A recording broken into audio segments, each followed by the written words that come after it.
In this video, I'm looking at how to use File Explorer to save files to a network resource or network location. So you might find that there is a File Explorer icon pinned to the taskbar. Click on that and that will bring up File Explorer directly. If that's not an option, press the Windows key, type in EXP. You'll see File Explorer will appear here. Or as a third option, if you hold down the Windows key and press the E key, then that will also bring up a File Explorer. So next, when you're saving your files in the school, make sure primarily that you always save to your home drive. This is a network drive. You can see that because of the icon we see here, a hard disk with a cable attached to it. It's a network drive which is unique to you.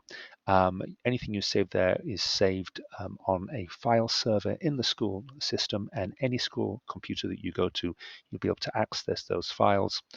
Teachers can browse the contents and open the contents, but teachers cannot delete or modify the contents. Another option would be to save to Google Drive. Now, if you have Google Drive for Desktop installed, then this becomes an option, and then you can manage your files appropriately in your drive space. But if we're looking at laser cutting or 3D printing your files, then you need to save it to a location which is then easy for your teachers to manage, and the location is going to be on network resources. So network resources is another network drive. You can see that by the icon here, and it's under the network locations heading. If I double click, we have a number of network drives available here. We're going to go to NAT Secondary Students Temporary. Then we're going to go to Design Temp or Design Temporary for the design department. Next, you find in here your year group. So for my example here, I'm going to be working with 9.0.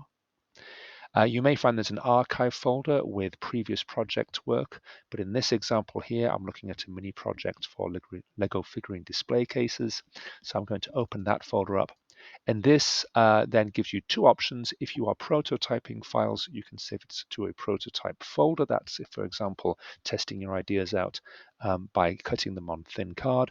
Or if it's a final CAD file for manufacture in wood or plastic or card, for example, then you'd save it into the final CAD files folder. I'm going to go there for now.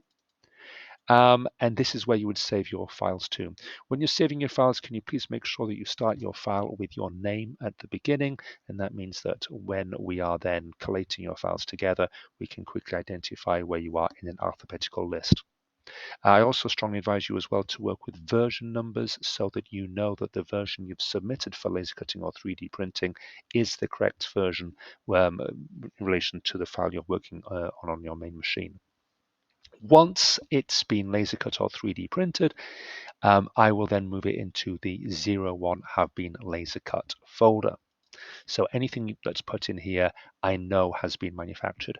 Don't put it in there yourself, put it into this root folder here. If when I go to 3D print or laser cut your file, I see there's a problem with it, I move it into will not be laser cut so that I know that I've processed that file, but it's not ready or appropriate for manufacture. If you need to have something re-laser cut, then fix it and then move it from will not be laser cut back into this folder here, or from your home drive into this location as a new version number.